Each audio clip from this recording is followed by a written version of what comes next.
Welcome back, my dear students. In continuation with the functions of trade union, wherein in my first presentation I just spelt out the intramural or militant functions. In my second presentation, I tried my level best to explain you the extramural or social functions of a trade union. In continuation with those two presentations, now I am here to explain you the political functions and international functions of a trade union. இதுக்கு முன்னாடி functions of trade unionல first presentationல intramural or militant functionsனா என்னன்னு பார்த்தோம். அதை தொடர்ந்து ரெண்டாவது presentationல extramural functions or social functions of a trade union என்ன அப்படிங்கிறது விரிவாக சொன்னேன். அதை தொடர்ந்து இந்த presentationல ஒரு trade unionக்கு political functions அரசியல் சார்ந்த என்னென்ன functions இருக்குது, அதை தொடர்ந்து இன்டர்நேஷ்னல் லெவலில் என்ன ஃபங்க்ஷன்ஸ் இருக்குது அப்படிங்கிறத பார்த்துட்டு நம்ம இந்த functions of trade union நம்ம முடிச்சிடுவோம்.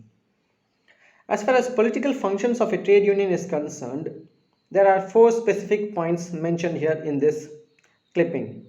The first point states that to capture political power through elections. To capture political power through elections naka அரசியல் ரீதியா எலெக்ஷன் மூலமா பவருக்கு வருது, பொலிட்டிக்கல் பவருக்கு வருது. அதனால ட்ரேட் யூனியனில் இருக்கிற மெம்பர்ஸ் லீடர்ஸ் எலெக்ஷனில் போட்டியிட்டு ஜெயிச்சு பொலிட்டிக்கல் பவரை கைப்பற்றுறது அவங்களோட நோக்கமாக இருந்தாலும் ப்ராக்டிக்கலாக இட் இஸ் நாட் பாசிபிள். இப்போ உள்ள சூழ்நிலைக்கு அது சாத்தியம் கிடையாது.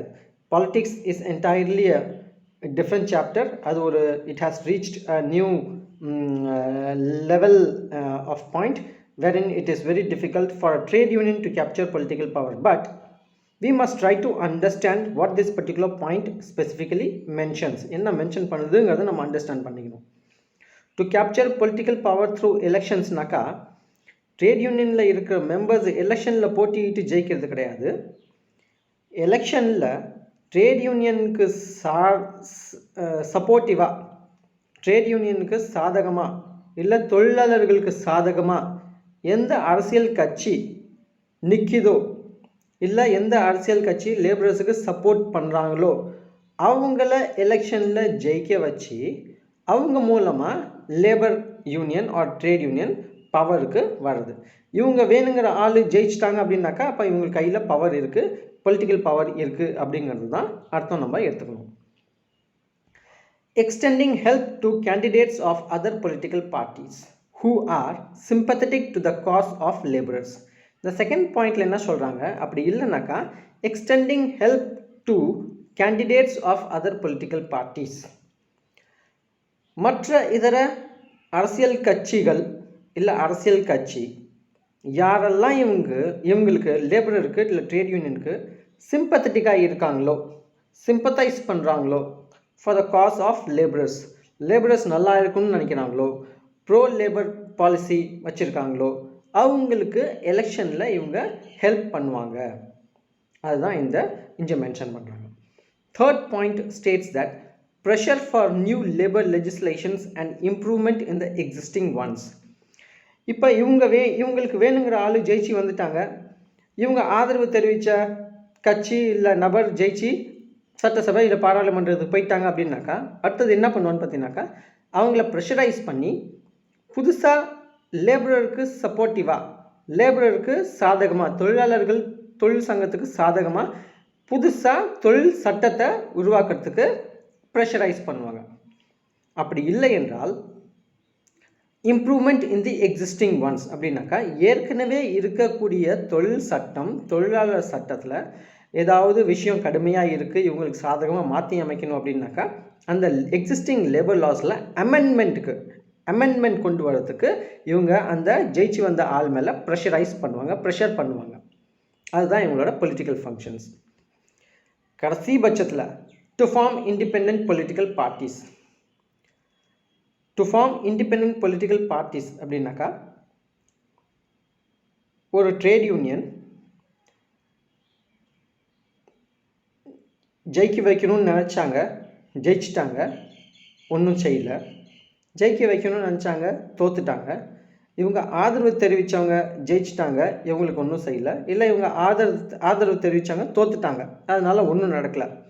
ப்ரெஷரைஸ் பண்ணி ஒன்றும் நடக்கலை அப்படின்னாக்கா ஒரு ட்ரேட் யூனியன் என்ன பண்ணுவான்னு பார்த்தீங்கன்னாக்கா, திஸ் த கிளைமேக்ஸ், இது உச்சக்கட்டம். என்ன சொல்கிறாங்கன்னு பார்த்தீங்கன்னாக்கா, அவங்களே முன் வந்து ஒரு அரசியல் கட்சியாக ஆரம்பித்து அரசியல் அமைப்பாக மாறி ஒரு அரசியல் கட்சியாக ஆரம்பித்து பதிவு செஞ்சு எலெக்ஷனில் போட்டிட்டு அவங்களே ஜெயிச்சு முன்னுக்கு வருது. அவங்களே ஜெயிச்சு வந்து லேபரர்ஸுக்கு என்னெல்லாம் செய்யணும்னு எதிர்பார்த்தாங்களோ அது இவங்களே ஒரு அரசியல் கட்சியாக மாறி விஸ்வரூபமாக எடுத்து இவங்க லேபரர்ஸுக்கு சப்போர்ட்டிவாக இருக்கணும் அப்படிங்கிறது தான் இந்த சின்ன பொலிட்டிக்கல் ஃபங்க்ஷன்ஸில் சொல்கிறாங்க. Now let me go a bit beyond this particular point and tell you that 70s, 80s and in early 90s trade union was at its peak. இப்போதைக்கு trade union is diminishing. I may not be wrong.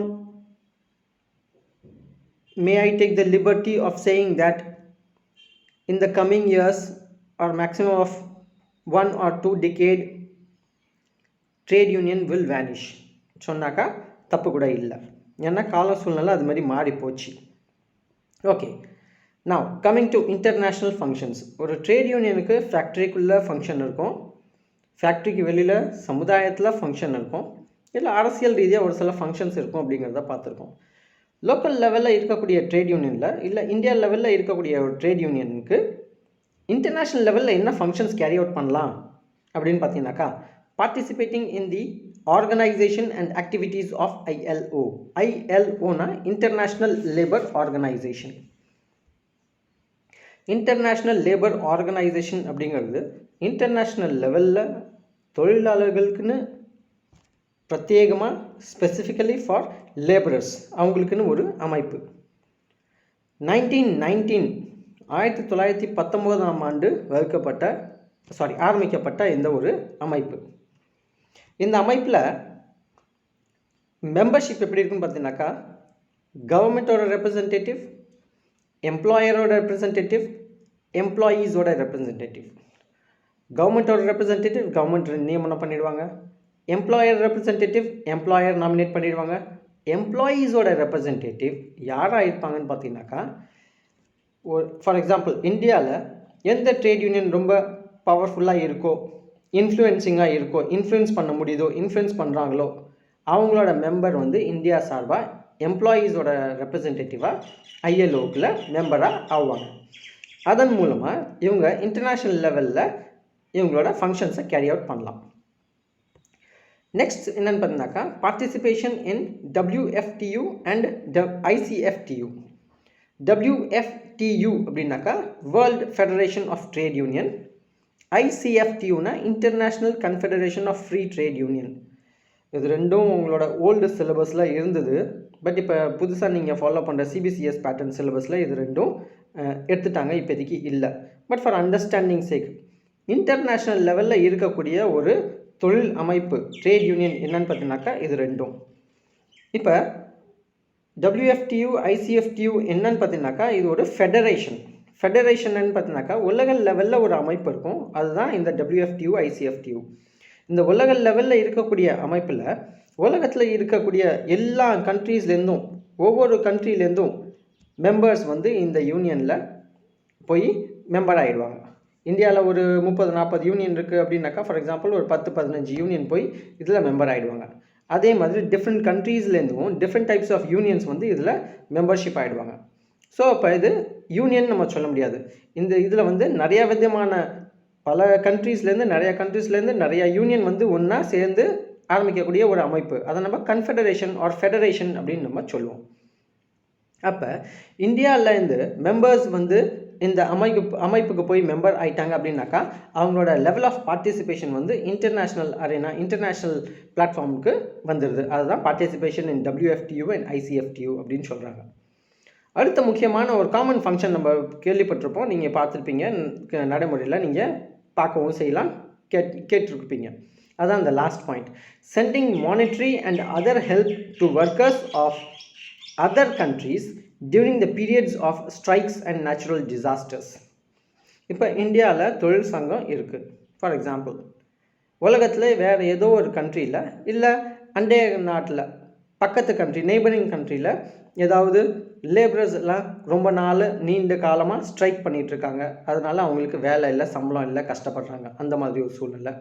இல்லைன்னா natural disaster, flood, fire, earthquake, tsunami, cyclone, இந்த மாதிரி natural disaster, இயற்கை பேரிடர் ஏதாவது ஏற்பட்டுச்சு அப்படின்னாக்கா அங்கே தொழிற்சாலைகள் பாதிக்கப்படும். தொழிற்சாலைகள் பாதிக்கப்பட்டாக்கா நோ ஒர்க் நோ பே.